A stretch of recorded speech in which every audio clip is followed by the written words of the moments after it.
Tony, can you tell me a bit about your role as the Chair of Natural England and what your goals are with it? So my role is established by an Act of Parliament to lead the government's Nature Conservation Agency in England, and I'm the chair of the board, and the board is the ultimate decision-making body over the strategy of Natural England and in discharging our statutory duties, which relate, broadly speaking, to the protection and the restoration of the natural environment in England.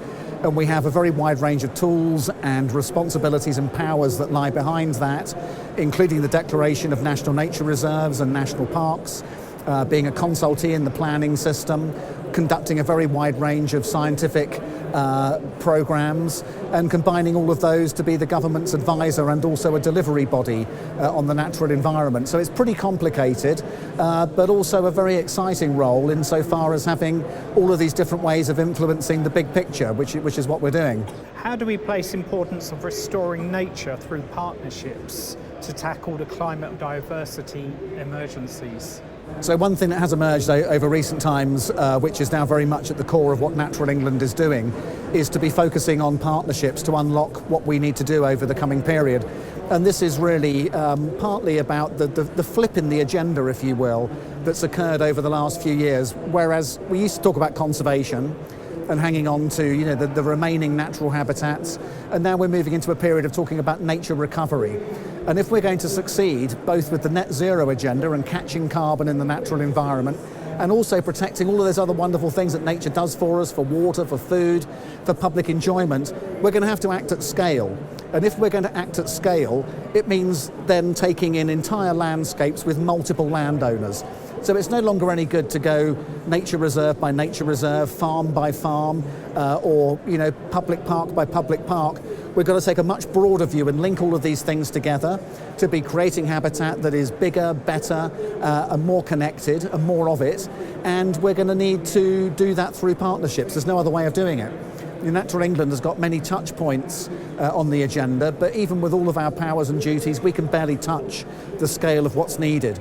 So bringing local government, other government departments, the NGOs, local communities, local government, all of the private sector agencies, plus also the farming community and those people managing land, getting all of those people broadly on the same page is what we have to do. And that's very much at the core of what Natural England is all about, encapsulating our message these days in the idea of building partnerships for nature's recovery. That sounds like quite a challenge. Tell me about the Nature Recovery Network.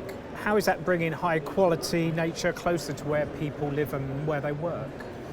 So we have the ambition to restore nature. That's a government policy in the 25-year environment plan and elsewhere. Subsequent targets to have 30% of the country protected by 2030.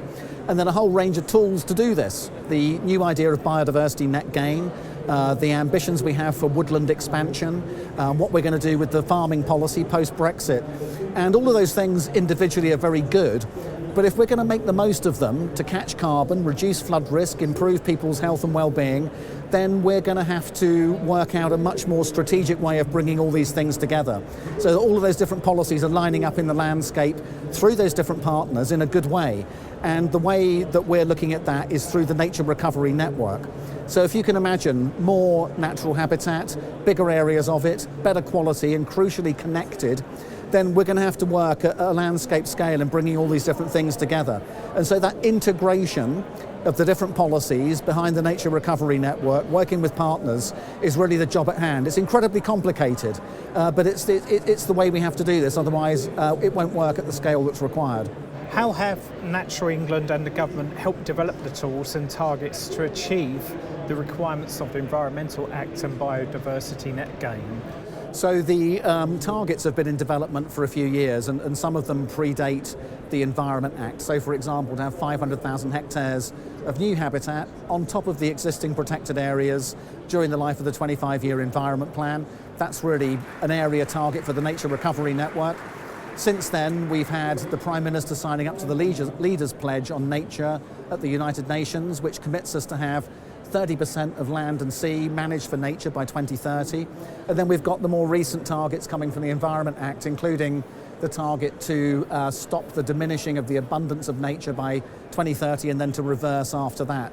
So these are pretty big ambitions that have been laid out, but the challenge now is to turn them into the specific measurables that we can now then use to monitor progress. And this is work in progress right now. So government has taken the Environment Act conclusions and the responsibilities there and is turning that into a consultation which will be published fairly soon, I believe, which will then give everyone the opportunity to feed into how those targets will go.